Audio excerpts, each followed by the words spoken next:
百变小厨房，不负好时光。大家好，这里是百变小厨房。常听人们说，外行吃燕窝，内行吃银耳。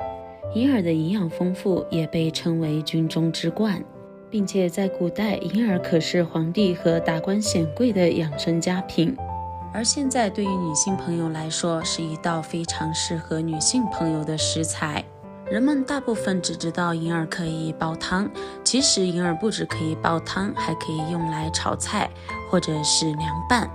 大部分人用银耳煲汤的时候，做出来的银耳汤寡淡无味，不出胶。今天就给大家分享一个让银耳20分钟就立马出胶的做法，让做出来的银耳汤羹浓香软糯，汤汁顺滑粘稠。在这之前，先给大家分享一下如何挑选优质的银耳。因为银耳不出胶，不仅和做银耳的方式有关，而且还和营养的品质也有很大的关系。比如劣质的银耳，我们怎么熬煮它都是不会出胶的。那么我们要怎样来挑选优质的银耳呢？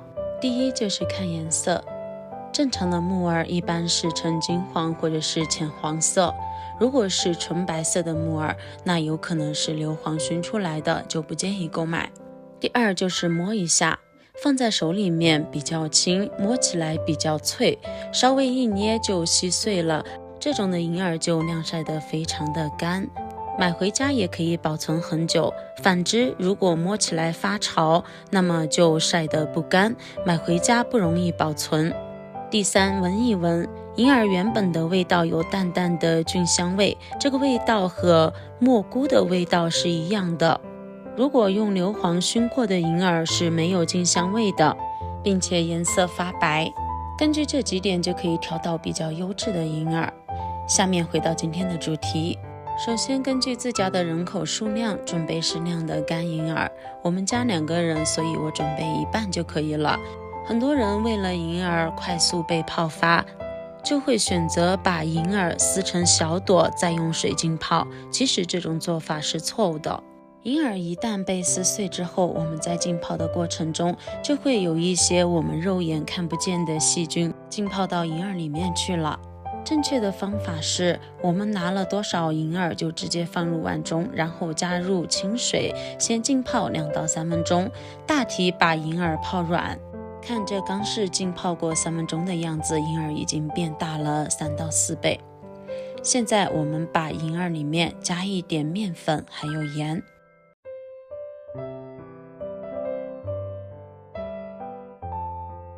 接着轻轻用手抓洗银耳的耳叶，抓的时候动作要轻要柔。大家都知道银耳也是菌类，和蘑菇、木耳是一样的，那么因此表面会有许多的杂质和灰尘，以及一些虫卵。而食盐具有杀菌的作用，面粉又具有很强的吸附性，这个时候我们用盐还有面粉水来轻轻的这样抓洗，就可以很好的把银耳里面的脏东西洗出来。并且银耳弯弯折折，有许多的折子，如果直接用清水洗就很难清洗干净，而以这种方式轻轻的揉搓抓捏，就可以很好的将它快速清洗干净。看一下，才揉搓了一会儿，里面就有许多的杂质和灰尘了，这个水也变得非常的脏。把脏水倒掉，泡过3分钟后的银耳，我们现在用剪刀将它剪开，分成一小部分一小部分的，这样更容易被泡发。在银耳根部剪上一个小口子，然后用手轻轻的一撕就开了。这个时候往里面加一点白糖，加白糖可以让银耳快速吸收水分，膨胀变大。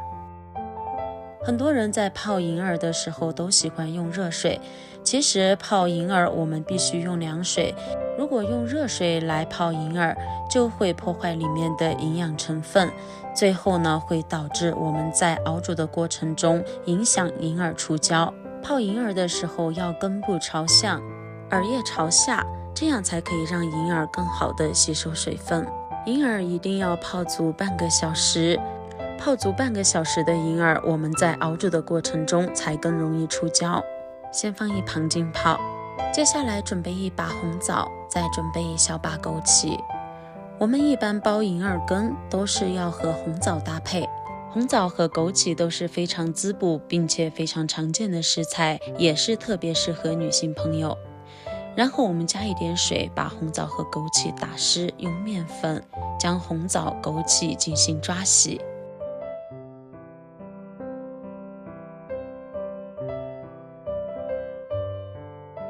一直到里面的面粉水变成红色，这个时候我们往里面多换几次清水，把红枣和枸杞表面的面粉残留冲洗干净就可以了。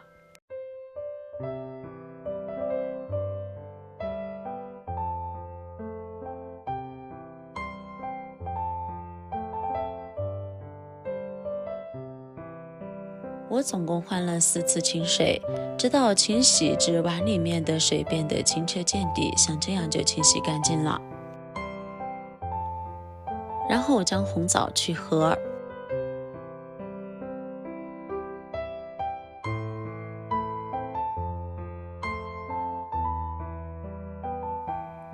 接着放一旁备用。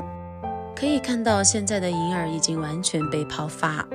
这个时候我们再将银耳清洗2到3次，刚才我们用面粉食盐水已经清洗过2次，现在呢就再用清水淘洗一下就可以了。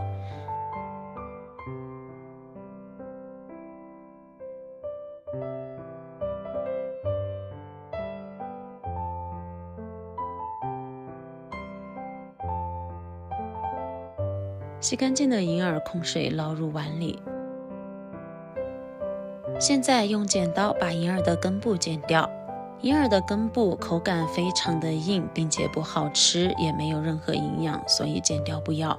然后我把银耳的耳叶撕成小块，撕得越小越好。撕得越小，银耳越容易出胶，因为银耳的胶质是从我们撕开的银耳边缘处流出来的，所以撕得越碎越小越容易出胶，并且口感也更加的细腻嫩滑。撕成这样小小的碎片就可以了。接着把撕碎的银耳片倒入到砂锅里面。很多人在熬银耳的时候都喜欢用铁锅或者是不锈钢锅，其实我们用的锅具也会影响到银耳的出胶率，而砂锅就是最好的选择。砂锅具有很好的吸附性，还有透气性，以及导热均匀、散热慢等特点，最适合用来煲汤和炖肉了。然后盖上盖子，先开大火把银耳煮开。我们在加水的时候一定要一次性把水加足了，水可以多，但是绝对不能少，一般比例是1:5。锅里面的银耳煮开后，现在我们先揭开锅盖，用勺子将锅里面的银耳搅拌搅拌2分钟左右就可以。这个和我们熬小米粥的道理是一样的。我们用大火这样搅拌2分钟，可以在搅拌的过程中增加银耳和锅体以及勺子之间的摩擦力，那么就更容易有利于我们的银耳出胶。我们熬小米粥的时候，为了让小米粥更好的出油开花，也会用到同样的方式。搅拌2分钟后，明显可以看到银耳变胖了许多，颜色也稍微浅了一点。现在继续盖上锅盖，把火转到中小火，再炖煮20分钟。期间我们要时不时的揭开盖子，像刚才一样搅动搅动。在熬煮银耳汤的过程中，时不时的这样搅动，也可以增加银耳的出胶率，让银耳快速出胶。煮够10分钟后，我们现在把黄冰糖加进来，然后继续搅拌2分钟。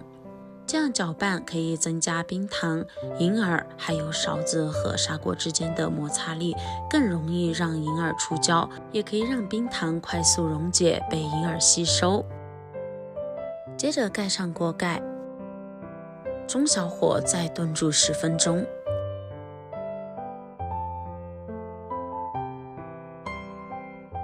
这个时候再把红枣和枸杞倒进来，再继续搅拌一会儿。枸杞和红枣一定要在银耳出锅前10分钟再倒下去，也就是我们整个熬煮银耳汤的过程是30分钟，也就是距离最后10分钟，我们再把枸杞和红枣倒进来。因为如果过早的倒入红枣和枸杞，那么不利于里面的银耳出胶，所以一定要在最后的10分钟再把红枣和枸杞加进来。搅拌好后，我们现在往里面加一点点的盐，这样可以让甜味更加的突出。所谓想要甜加点盐，就是这个道理。再搅拌2下，搅拌均匀。这个时候我们就可以看到锅里面的银耳汤已经变得非常的粘稠，出胶率也非常的大。盖上盖子，把最后10分钟剩下的时间煮完。这个过程用中小火慢慢的熬煮。时间到，关火。我们看看以这种方式熬煮出来的银耳羹，银耳晶莹剔透，胶质满满，光看起来就觉得非常的诱人美味了。亲爱的朋友们，视频都已经看到这里了，如果你觉得我的视频对你有所帮助的话，那么请用您发财的小手给我点个赞吧。您的每一次点赞和支持都是我最大的前进动力，感谢您的关注和支持。趁热盛入碗中就可以开喝了，喝起来香甜软糯，口感顺滑细腻。好了，喜欢的朋友就赶快收藏起来试一下吧。那好了，我们今天的分享就先到这里了，感谢您收看，我们明天不见不散，拜拜。